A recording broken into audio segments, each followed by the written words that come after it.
Hello friends, welcome to Livitrans. நம்ம இன்னைக்கு Livitransல பார்க்க போற கலெக்ஷன்ஸ் பாத்தீங்கன்னா காட்டன் லைக்ரா pants பார்க்க போறோங்க.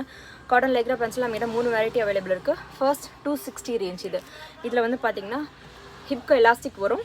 கீழ உங்களுக்கு பாட்டம்ல கீழ வந்து பாத்தீங்கன்னா இந்த மாதிரி டிசைனர் பீஸ் வரும். இது 260 rupees. ஓகேங்களா? செகண்ட் ஒன் பாத்தீங்க அப்படினா ஹிப் கிட்ட எலாஸ்டிக் வரும். கீழ உங்களுக்கு காலுக்கு கீழ வந்து பாத்தீங்கன்னா இந்த மாதிரி பாம் வரும். இது 299 rupees. தேர்ட் ஒன் பிராண்டடுங்க, இது ரொம்ப ஹை குவாலிட்டி. இது வந்து பார்த்தீங்கன்னா ஹிப் கிட்ட எலாஸ்டிக் வரும், கீழே வந்து உங்களுக்கு சைட் ஸ்லிட் மட்டும் வரும். ஸோ இந்த மூணு குவாலிட்டிஸுமே நம்மக்கிட்ட அவைலபிள் இருக்குது. இதில் சைஸஸ் வந்து பார்த்தீங்கன்னா எல்லேருந்து 4XL வரைக்கும் நம்மக்கிட்ட அவைலபிள் இருக்குங்க. எல்லா கலர்ஸ் அவைலபிலிட்டியுமே நம்மக்கிட்ட இருக்குது. இதில் வந்து 3 பீஸ் எடுத்திங்கன்னா ஃப்ரீ ஷிப்பிங்கும் நீங்கள் வாங்கிக்கலாம். இதில் கலர்ஸ் வேணும், கலெக்ஷன்ஸ் என்ன வேணும் அப்படின்னா 9791046090 நம்ம லிவிட்ரன்ஸை காண்டாக்ட் பண்ணுங்கள். இந்த ஆஃபரை அவைல் பண்ணிக்கோங்க. ஜஸ்ட் 260 rupeesக்கு காட்டன் லைக்ரா பேண்ட்டு உங்கள் வீடு தேடி வரும். தேங்க்யூ.